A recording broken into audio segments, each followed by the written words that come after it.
Hello! Today, World Socionics Society interviews Joy Rodman. Hello, Joy, how are you? Hi Jack, I'm good. How are you? I'm well, I'm pretty good. I often find that because I've already asked this, I kind of have to come up with a different response to exactly how I answered a few minutes ago before we started the broadcast. So that's what I'm kind of trying to do now. I think I'm good. I've already had one interview, so, and keep being bothered by a parrot today. But apart from that, I'm alright. Yeah, I'm going away to Edinburgh soon, so kind of preparing for that. Okay, Great. ready for the first question? Go for it. Good. Question one. How did you get into typology? I got into typology initially because somebody directed me to MBTT from an ADHD forum, actually. And Mhm. at first I was just interested because, it's always fun learning about yourself. And I think the reason that I got really into it at that time was because I was going through a bit of a rough patch and I'm a very gregarious person. I need to interact with people on a regular basis in order to, well, I just have to. And, the community was, it was a group of people that I was able to interact with. As far as the theory itself, I think a big part of the reason was because I was in a bad relationship at the time and I didn't really recognize it. I tend to be quick to commit in relationships, and then it's hard for me to get out of Mhm. it. I can't recognize that things are going badly. So I think it was a way for me to process that and Hmm. get out So, of that so you relationship. say, okay, so that you're someone who's actually quite receptive to the forming of relationships, Yes. and that you're very open to them. As soon as as a relationship opportunity, you try and get that relationship, but then you don't quite know what the quality of a relationship is. Right. I tend to commit too quickly, too easily to the wrong person, and then it takes me years to figure it out. And then it's Hmm. a very messy process, as opposed to, I think some people are better at realizing when it's no good and, ending it after a month or so. Um, Hmm. I have not had that experience. I've always stuck in there for way too long. I will find I've actually never actually broken up with someone myself. No, It's I've always never. been the other way around. I've never been able to actually work out should I end the relationship or not. I don't really get that. I don't really get that sort of sign. Instead, just carry on trying to fix whatever is going on. I tend to be the opposite with a couple of unusual exceptions. I've always been the one to end the relationship.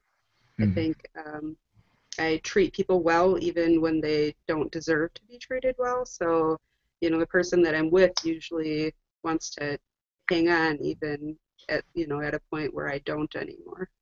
Hmm. I see. So, what interested you about psychology in general? I find psychology fascinating because it's the study of something that um, you really can't see, you can't touch. It's difficult to understand, and if somebody can sort of make it make sense, then human behavior and the reasons we do the things we do, then it's just something interesting to learn about. Um, I've had people tell me about typology that you don't really get anything out of it because it's stuff that you could have just figured out on your own anyway about people. I don't think that's the case for me necessarily. I tend to be poorly self-aware and don't always have a good idea what's going on with other people. So, Hmm. while they might be able to figure that sort of thing out, such is not the case with me. I like to have, um, some kind of theory that helps me make sense of it all. Hmm. I see. So it's very much a useful thing for you. You've managed to find the use for it, and therefore you have no problem using it, despite other people saying it might not be so useful. Right.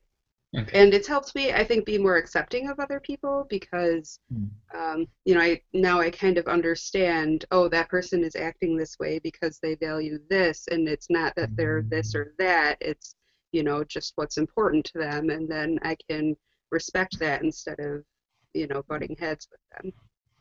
Yeah, I've often found that if I get into like a really tense argument situation with someone, I can immediately disengage the situation by explaining what's going on in terms of the sociomics. So, and I it sounds like looking daggers at me and said, you know, there's a reason why this is happening. And then I start going into all the theory, exactly what happens. And by the time I finished, they'd forgotten that they were angry with me. So is it because they find the theory interesting or because they have no idea what you're talking about and are like, okay, I give up? I wouldn't think I'd be able to tell the difference. Fair enough. Okay. Do you work or go to college? I work. Hmm. What do you I work actually as? I own my own company. I'm a home inspector. So Hmm. basically how that usually works is when somebody is looking at buying a house, they'll Hmm. um, hire me to as part of their offer to purchase. So they say, okay, I'll pay you this much for the house, provided a couple of things happen. You know, I want to have a home inspector come in and make sure that the roof isn't like, about to fall in and the furnace is safe and, the foundation doesn't need to be dug up and braced and so on. That's one of their contingencies. So then if I find problems, they're able to renegotiate their offer. The contract can actually be renegotiated based on my findings. So it's a very technical job, Hmm. and I really enjoy it. I get to walk on roofs, and I go up in attics. Though I would say that would be my least favorite part of it because sometimes they're like 145 degrees in the summer, and that's pretty harsh. um, Oh dear. yeah, it's pretty awful. Plus, when you open it up, you get like stuff falling in your face, Oh, the plexiglass. cobwebs and the spiders. Ugh. Well, the bugs don't bother me so much, but like if stuff gets in my eyes, then that I don't like. Yeah. Oh dear. I never liked lofts or attics. Okay, but yeah, but in general, it's a very technical job that also is quite physically. It requires a certain amount of physical activity to actually go up and inspect the house, climb on the roof. You have to be a pretty active person. It does, yes. There's also a big part of it which is writing the report though, and because Mm, they're actually using this document for legal purposes, I have to be not all home inspectors are, but I feel I have to be a very good report writer, to mm, be very precise about what the problem is. And, it's also a way to teach them about the house and how to maintain it. So it's clear communication and mm. effective descriptions and analogies are extremely important. And I feel that, So you. so that's a bonus. Mm. So no, so that was your reports, which you make sure you write each time, is something that's detailed, effective, and instructive for the person who will be buying the home. Absolutely. And it has to hold up in, a negotiation too. It has to be Hmm. worded strongly enough that, they can say, look, the home inspector says that this is going on with the roof, so, we need to talk about this and have to, really give them something they can sink their teeth into and, Mm. give them a strong negotiating position. Yes. But then, I also have to cover my own butt, so to speak, Hmm. because people can come back to me in the first 2 years that they own the house and sue me if I didn't tell them that something was wrong. And then there's the whole perspective that most of my referrals come from real estate agents and they have a vested interest in the sale of the property.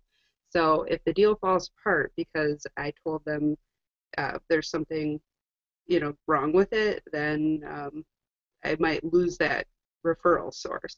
So there's a lot of a lot going Mm. on, a lot of balancing to do.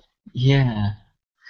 There's a little bit of politics in there, which might be make it a bit more tricky than simply just Yeah, saying what's wrong with the property, what might go wrong with the property. Where if you leave that in that particular position, then that danger may come across. Uh, exactly. Breaking may up a be an little bit. outcome, etc. Okay. I had a feeling in the sounds it's only between us. Ooh, I don't know whose connection is the problem though. Oh, I can hear you okay. Hello? Hmm. Okay. I'm here. Oh. Okay. Um, Did you hear the do you baby enjoy crying your in the job? background? Hmm? Yeah, I can hear the baby. Do I? Do you, Um, do you I enjoy what you're enjoy the doing? job very much. I'm sorry. Huh? Oh, now you're speaking, but I can't hear. Can you Can you hear hear me me? now? Yeah, I can hear you now. Yes. Hmm. All right. You know what? I'm gonna try to close a couple things on the computer here and see if I can. Okay, so that works. Yeah, I usually close up everything on the computer except the questions um, and the interview. I So I don't. don't use this computer very often. So. I see. Okay, there we go. All right. Good. Right. So you enjoy what you're doing. What would you like to do instead? You know, it's not that I'd rather do something instead. I would like to continue what I'm doing, but there are a few things Hmm. that I would like to do additionally. I would Hmm. like to design some software with the help of computer programmers for the purpose of making inspections and particularly writing the report more efficient. And the long-term goal is real estate investment. So Hmm. that's the 50-year plan. I see. So, in other words, you first of all, it's not that you don't want to just drop what you're doing and go off to something else. You want to continue what you're doing, but you want to improve on it using more modern technology, and Yeah, also eventually go into real estate. It's actually like I imagine it's very easy. It's easier to actually slide um, from home inspection into real estate because both of them are dealing with homes. Both of them are about describing the benefits of a home or the problems with a home. So I can definitely see how that would be a very easy and also rather safe way to move into a next job that may be more profitable. absolutely. And that's actually the reason that I got into home inspection to begin with. I wanted Mm, to be a real estate investor. That was my goal. And yes. I needed a career in addition. So I decided to do something where I would learn things that would help me with my long-term goal, which was real estate investment. And now at this point, it's still something I consider a long-term goal, but it's worked out well because I really enjoy home inspection. Hmm. Okay. How do you behave when you're at home or on your own? You know, I have a little bit of a hard time answering this question Mm, because I have so much going on right now. I've got a little 13-month-old baby that takes up mm, almost, all of my free time. And, like physically, I'm still kind of adjusting after having gained some weight. I'm in the process of losing it and, still not mm, 100% after, um, quitting taking a medication that I was on for almost a decade and quitting smoking at the same time. So it's, yeah. kind of a process right now. So other than taking care of the baby and, being online a little bit, I don't You're like I'm pretty much just hanging out most of the time. I do like to, go out to I see. parks So, and that sort of thing, but mm, I spend most of my time just kind of either working or relaxing right now. I don't feel that that's going to be the case long term, though. mm. So yeah, it's like the working, relaxing. Also, you say that you're trying to get your physical characteristics back into a certain order, back into or shape them up after dropping medication after the pregnancy. So in this way, it's like again, you're like also like a physical improvements and trying to actually work and actually improving the state you're in at the moment after putting your body through that sort of strain. And as a result, you still got your job on the side, but you're also recuperating. You're more relaxing to try and back into gear. Okay. Um, Absolutely. yeah. So would you say we have any other hobbies and interests? Uh, cooking. I really enjoy cooking and you know, eating out. I like craft beer and like I mentioned, I like going to parks, Mhm. especially if it's, like a state park where there's, a pretty view It, at a lake or, an uh, interesting trail to hike, that sort of thing. so like going down some nice picturesque surrounding and just walking it out. Absolutely. Hmm. Okay. And I like doing that with my family too. I mean, it's kind of, some family time, and it's a little bit of a healing thing for me, honestly. When I get in the woods, it sort of, kind of centers me, I guess you could say. Hmm. You feel more. You feel like you've gone back to more natural roots, as it were, when you're walking through the woods. Right, and it really brings me into the present moment too. Hmm. There's all sorts of things that you could be worrying about at any given point in time, and if you can just center yourself in the moment, then the Hmm. rest of it all just sort of falls into place. What do you find yourself worrying about? Um, well, I wouldn't say anything particular at this point in time. I used to worry a lot about money because it was a Hmm. pretty rough thing for people in the real estate related fields for a while there. Hmm. And I actually got into a different line of work, which I absolutely hated. So I used to worry about that too. And Oh, what was that?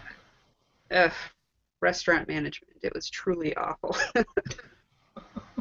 What's so bad about it? Well,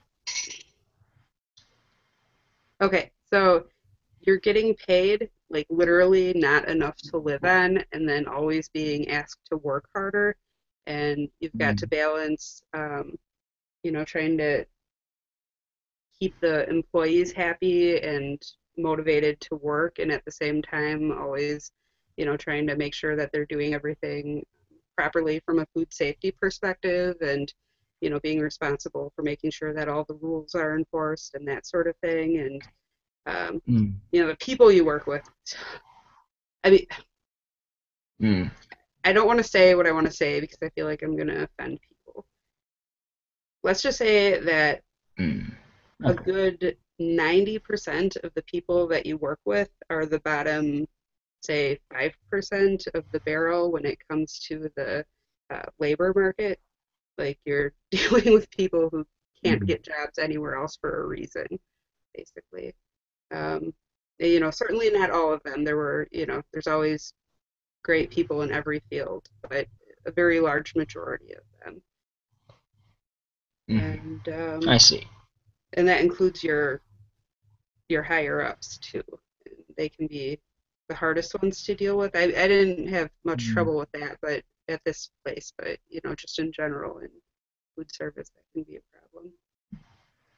But it's difficult being like being the sort of middle person who has all responsibility of being in charge, but has none of the but at the same time it still has to answer to someone else further up who doesn't quite understand the things that you're going through.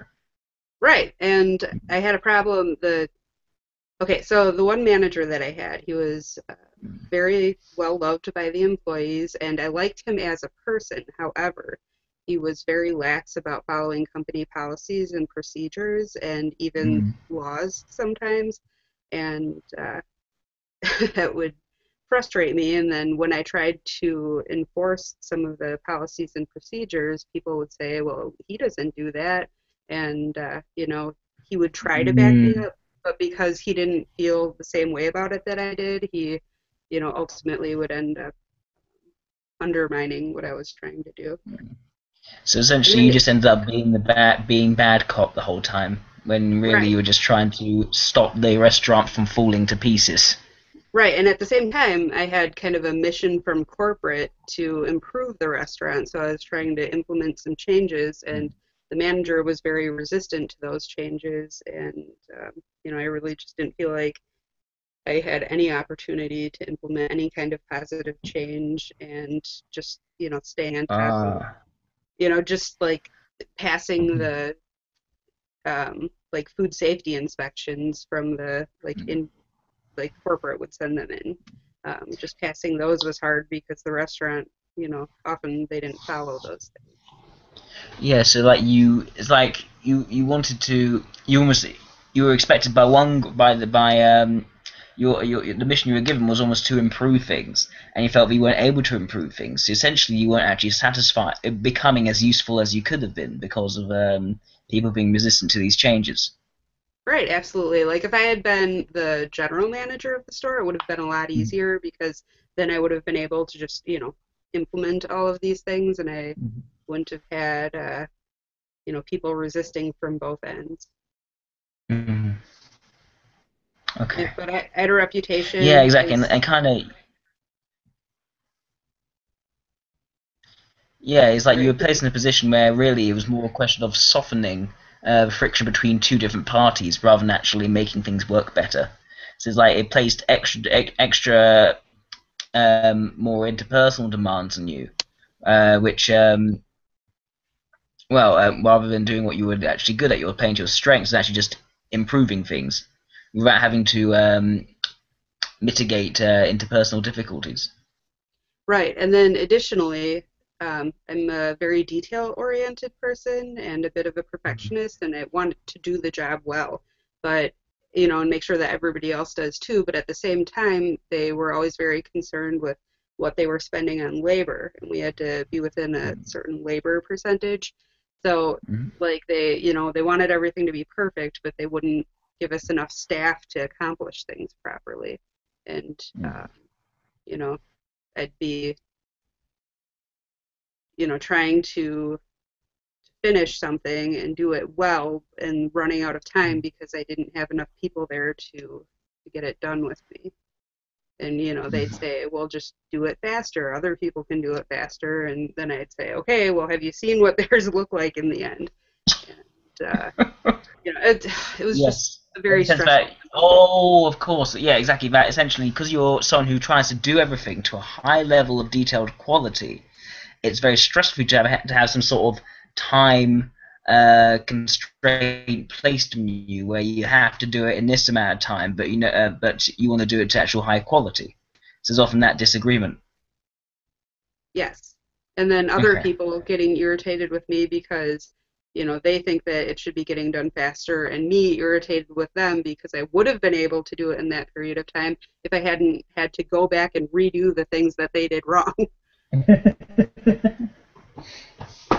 Quite, so it's like that nasty mixture of incompetence and also them trying to push you to do things at certain time frames which are unrealistic. Exactly. And Okay. and so like that was one part of the reason I hated it, but then another part of it was the job was just bad for me physically, like the repetitive actions and Mm. the postures that you need to use for it and that sort of thing just did not agree with my body at all. So Yeah. I'd be in pain a lot of the time, and that's no fun. On top of it, I actually herniated a disc at one point too. I think in part due to that, and and then they don't pay you enough to live on. It's not like Yeah. I had the highest standard of living, but it's just ridiculously low paid. So Mm. all of that together equals just a terrible thing that I can't imagine why I ever stuck with so long. Yeah, it's basically the job for people who can't get any other jobs. Yeah, pretty much. There are people who enjoy it and are a good fit for it. Not very many people. Most of the people, it's like what you just said. But Mm. I, don't- I don't know. I'm just glad to be out. Mm. Okay. So you mentioned family before. How are you with family? With my children, I think um, well, I'm definitely affectionate with them, and I try to give them the freedom to make their own mistakes. And I came from a very strict family. My parents were extremely strict and extremely sheltering, I think to the detriment of myself and my siblings. Mm. So, as a parent, I guess I try to use the opposite philosophy and give them Mm. as much freedom as I can, and yet at the same time make sure I'm, there for them and nurturing. And I guess I see it Mm. as my job to teach them how to make good decisions and Mm. to respect other people and Mm. just do what's right. Yeah. So that obviously you see your role as being more nurturing and teaching. So you're teaching them how to make good decisions. You're instructing them more how the best ways to do things are, showing them how to do it, rather than necessarily restricting them in any particular way, rather than laying down rules and systems that can't be broken. Instead, you're showing them how to actually use more common sense and pragmatism. Absolutely. The way I was brought up, we had to behave a certain way because that's what was expected of us, and we were harshly punished if we didn't behave that way. But the problem is, you can be strict with your kids, but you're not always going to be around. They're going to find themselves in situations where they need to make their own decisions. And, if all they've been taught is how to do what you tell them to do, if suddenly that doesn't work for them anymore, or if, Mm. you're not there to give your input, then, they're kind of naive and possibly, a little bit looking to reclaim their own independence. And so maybe they'll do the opposite of what they think you would want them to do. Whereas I try to, just be open with them, always honest Mm. with them. Honesty is extremely important. And, try to talk about things. And I'm not much of a disciplinarian. My Mm. my son my son would tell you there are a few rules that I'm very strict about, like lights out time and that sort of thing. But overall, I try not to say no unless I have a good reason to say no, and Mm. try to give a little bit of responsibility. I actually have my son as my assistant on inspections now in an attempt to teach him more responsibility because I think I probably dropped the ball a little bit in teaching him how to be responsible for like household chores and that sort of thing. Yeah, so like you take them almost as a sort of apprentice, and you now Yes, do things. Nice. yes, absolutely. So Okay. basically, it started out with me thinking I need to, save money for college for him, and then remembering that I could pay him up to, a certain dollar amount per year without having to pay any taxes on it, um, and then deciding that he should work for that. So, so at this point, he is saving 25% of what he earns for college or for like future investments, some kind of investment, and then save 25% for large purchases. It'd be like a car, a house, that sort of thing. Um, and then the other 50% he can do what he wants with. It's exactly that's kind of what my dad's doing with me. I was never actually given pocket money. Instead, I just had to. Well, certainly as soon as I reached a certain age, like 17 or 18, he said, right, you got to every single thing that you want me to pay for, you're gonna have to earn with your money. So essentially, I work for him. He's maybe so I work for him in his office, and I basically earn my money that way. So yeah, I can see definitely the similar parallels. Okay. Um, how are you with friends? I think it depends on who I'm with to a large extent. Um, Overall, I'm I think they probably consider me one of like the most practical people they know because they're often asking me for advice on practical things. Um, I enjoy going on adventures with friends, and honestly, I just really haven't spent much time with friends lately. Are we still connected? You're frozen on my end.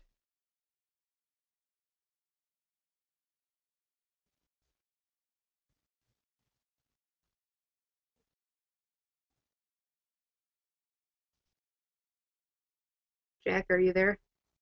I'm there. Hello. Okay. All right. So then the couple of friends that I do still hang out with pretty regularly, we either play board games or just sit around and talk, or sometimes we go out to the bar, not that often, but we usually do drink when we hang out. And there's a lot of laughter. We like to joke around a lot. I've actually been trying to figure out their types without much success so far.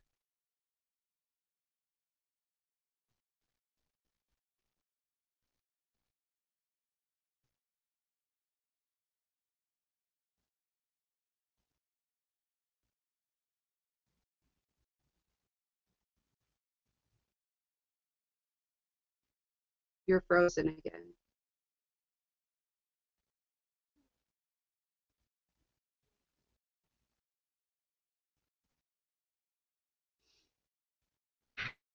It's not good. I might have to. I might move down to the floor. Sometimes I find if I move a little bit lower, I get a better connection. Right. Oh. Okay. My mouse. Yes. What are you good at in life?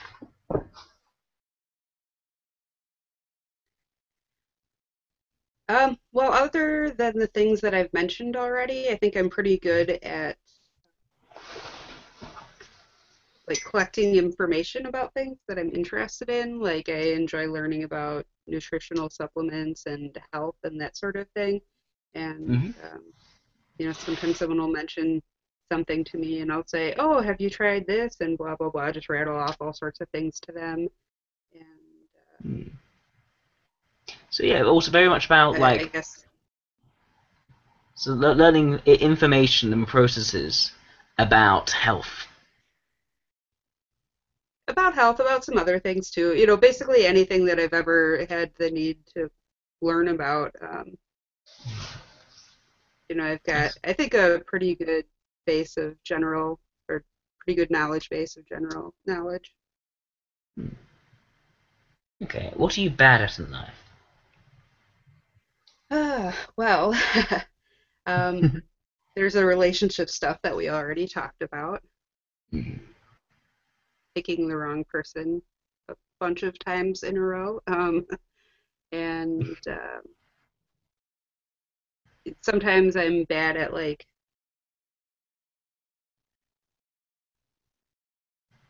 just kind of like a social interaction where people are talking and kind of joking around, and I feel a little bit lost coming into that sometimes, or I respond and I think I'm you know giving an appropriate response to the conversation, and then people act in a way that suggests otherwise. Um, I've sometimes been accused of being rude for reasons that I didn't understand. Mm. I think I'm kind of bad at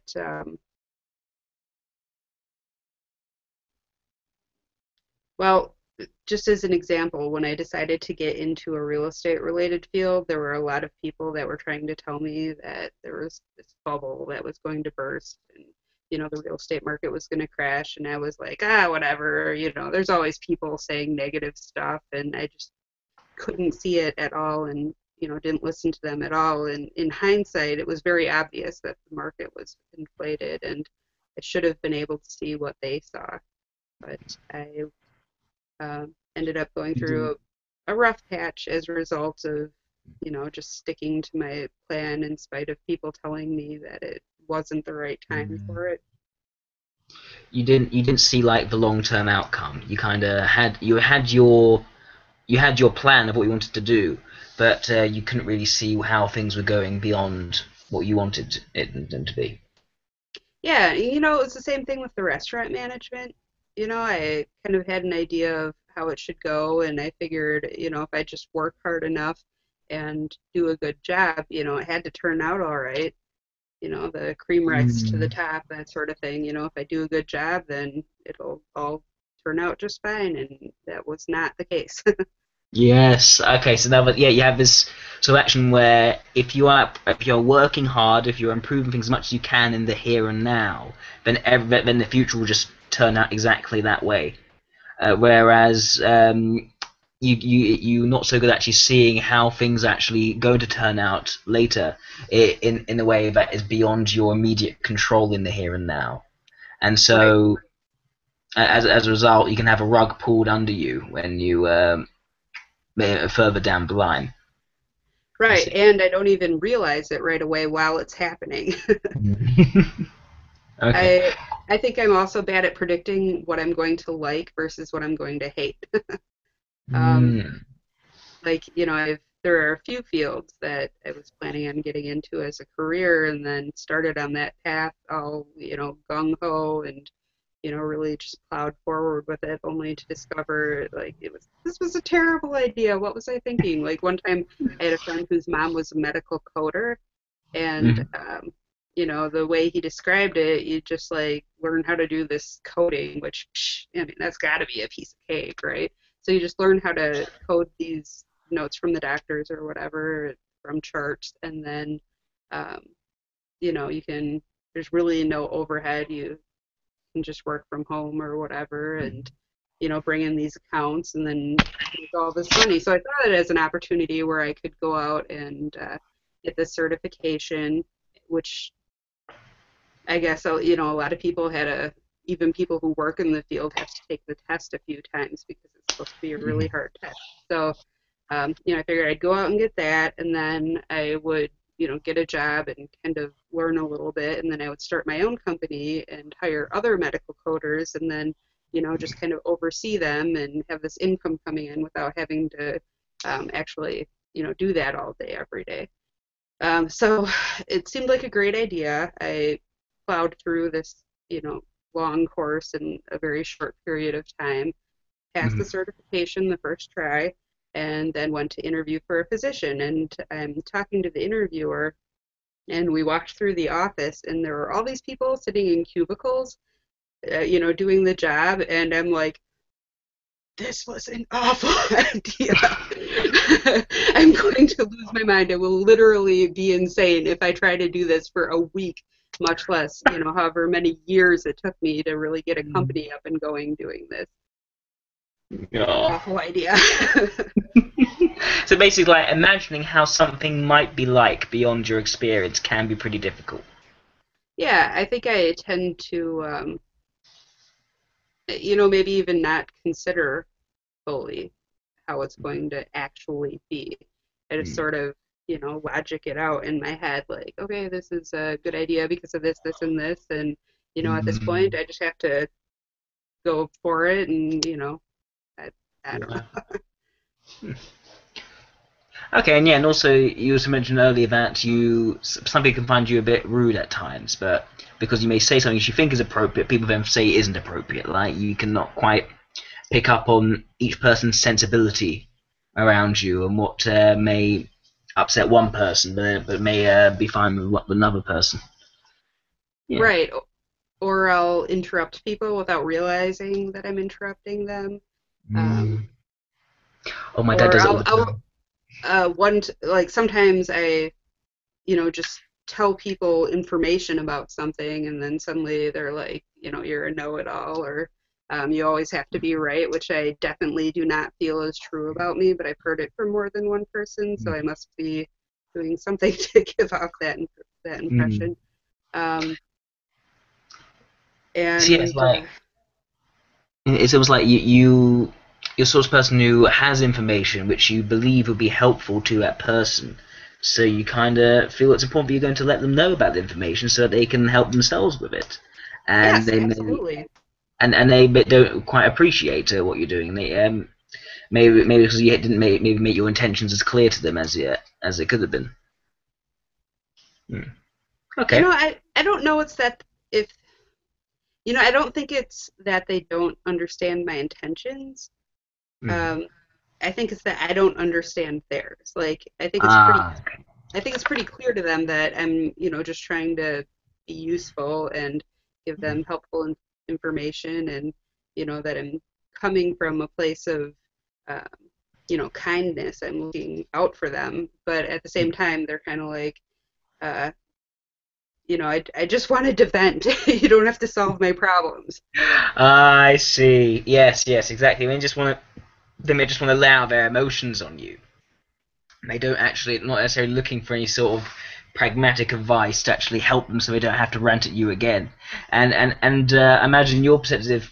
If someone's venting, it means they've done that something wrong has happened. So the best thing to do is prevent them from ever having to vent again. Well, I guess kind of. More, okay, more that I understand that sometimes people need to vent. I think everybody needs to vent Yeah. sometimes. I need to vent sometimes. But, you know, if the information is available to you, even if you don't want to utilize it immediately, like why wouldn't you want that information? Yeah. Exactly, and yeah, exactly. You kind of feel there's almost a sort of responsibility, as it were, to actually let someone have that information. Like, there's no reason why shouldn't have, and all you could do really is help them by giving them that information. Right. And Okay. I've gotten to a point where I've learned with some people, sometimes just saying, "Do you want to talk about, this or what, whatever the whatever the situation is? Like, do you want me to tell you about, I know a little bit about this subject. Do you want to talk about that?" And sometimes they'll say no, and I have to just respect that. Mm, I see. Okay. I like to think So, I'm learning. sorry. I like to think I'm learning, how to handle How different to handle people. different situations with different people. Mhm. Mm. Okay. Describe. Oh, sorry. Where was I? Oh, yes. Okay, we kind of covered what brings admiration and criticism from others from that, haven't we? So, is there anything else we say about admiration and criticism from yourself or others? Anything else? Um, I don't know if this is related to socionics or not, but there are No. times when people say, "You know what, Joy? You're a really good person." Um, I guess some people aren't used to dealing with people who are going to be sincere and honest with them, and Hmm. you know, someone they don't have to worry about some kind, stealing from them or some kind of drama or I don't even know. I guess I think that I'm good at treating people well and Hmm. I'm very fair with people. In fact, my employees in the job that, even the ones that didn't like me, they would all say that I was fair. Hmm. See, there's like a solid honesty to your approach, which I think people can find to be very refreshing. Hmm. Yeah, and it's a little strange to me that people treat that as an unusual thing. Like, I don't understand why Hmm. people wouldn't just be like that.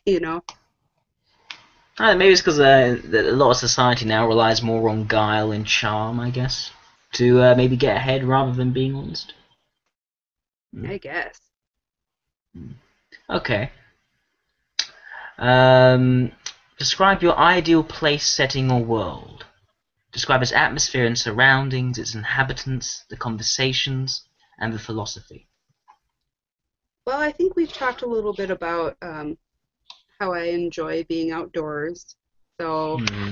rather than expanding on that or repeating myself, I find that another thing that I really enjoy is uh, certain types of architecture.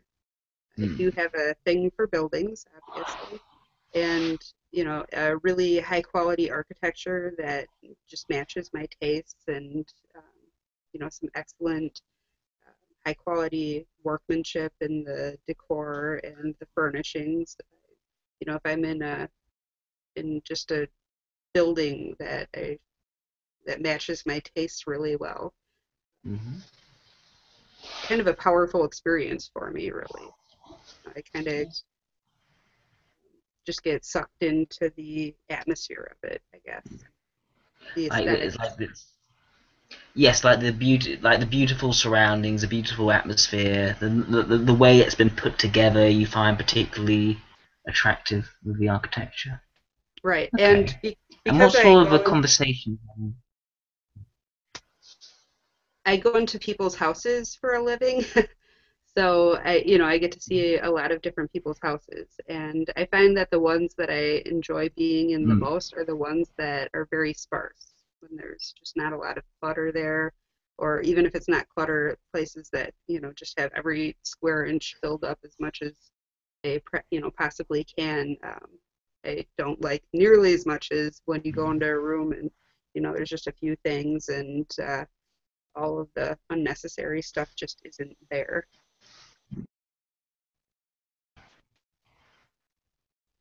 Okay. Yeah, so I definitely see the focus on the aesthetic and the idea of things being uncluttered and things being physically attractive in your surroundings. Okay. Describe a bad place or situation where you feel hopeless, inferior, and insecure. What would be causing these insecurities? Um, well, I think, if I'm going to rely on uh, what little bit I know about organized crime, and I know that movies are not always the most accurate portrayal of that sort of thing, but even what I've seen in movies and on television, I think that's pretty much like the anti-joy. The Mm, whole notion of there being this hierarchy of evil, and people have to do things that they don't want to do, or there's consequences, and don't you dare mess with them or they'll kill your kids or something like that. Like that a whole scenario like that where there's just um, really, it's really completely hopeless. There's really nothing you can do about it. You're just stuck mm. in a situation and don't have any options. And some people seem to really enjoy those kinds of movies, even when the characters are doing awful things. I don't understand it at all. So a situation where literally you cannot find an angle, you cannot find a particular strategy that could work to get you out of it without having to make some horrible sacrifice. Right. Or Okay. seeing people being exploited Hmm. and not being able to do anything about it. Hmm. I see. So yes, like yeah, also these themes, also the idea of things being more aggressive and things being violating certain ideas of decency. Right. And I think another thing that I know even less about, but based on what little I do know, I think I don't know how well I would be able to handle it, is Mm. living in like a really strict communist country with very low standards of living, Mm. with a Ah, a okay. very controlling government, no opportunity to better yourself or you know live your own life, basically.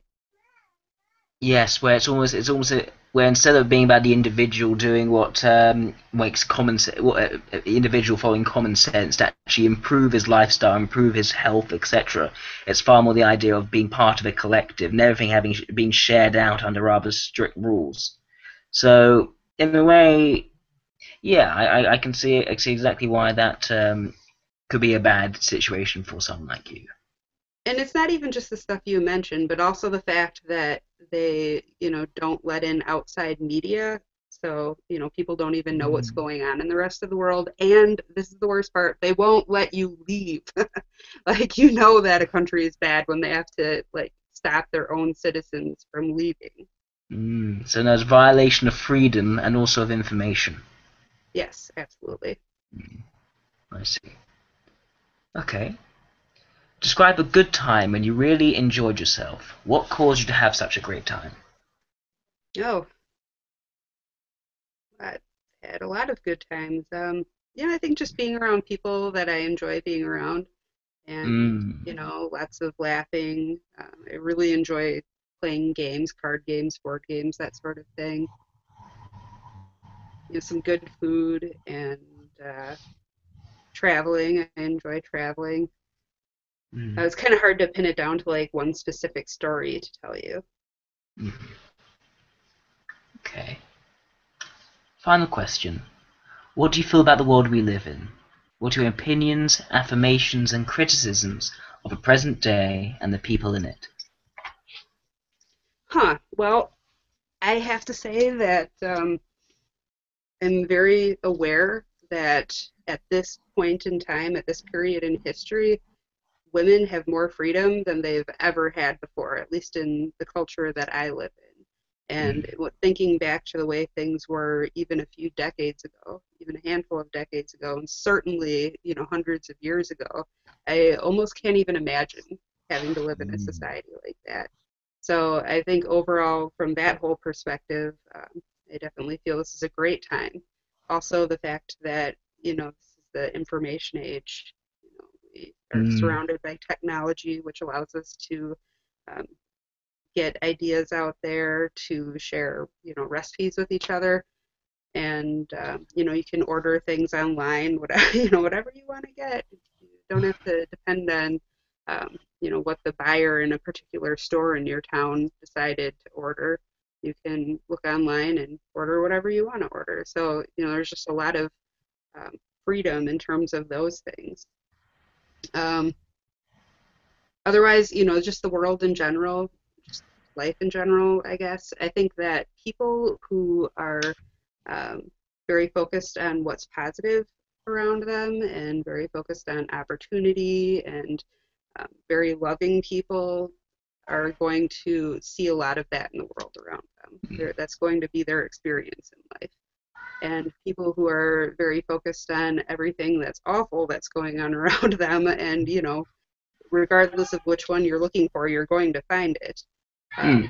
They're looking for everything that's unfair and awful and ugly in the world. That's the kind of life they're going to have too.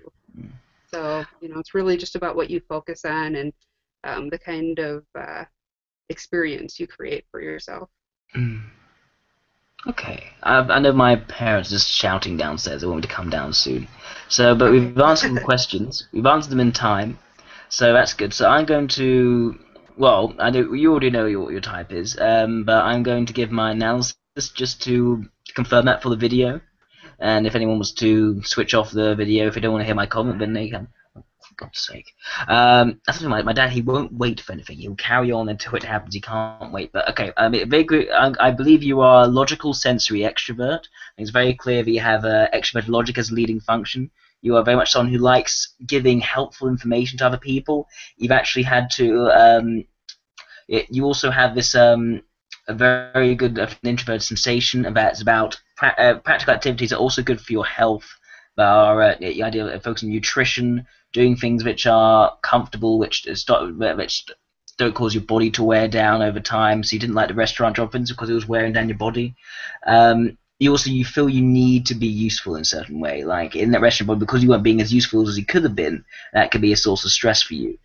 You also have a weaker introverted ethics in that you seem to be someone who does want to commit to people. You value introverted ethics, suggestive function, but you're not quite sure when the relationships are going off in a bad way. You're not quite sure when it's actually a bad quality relationship and knowing when it's actually better to break it off with that person.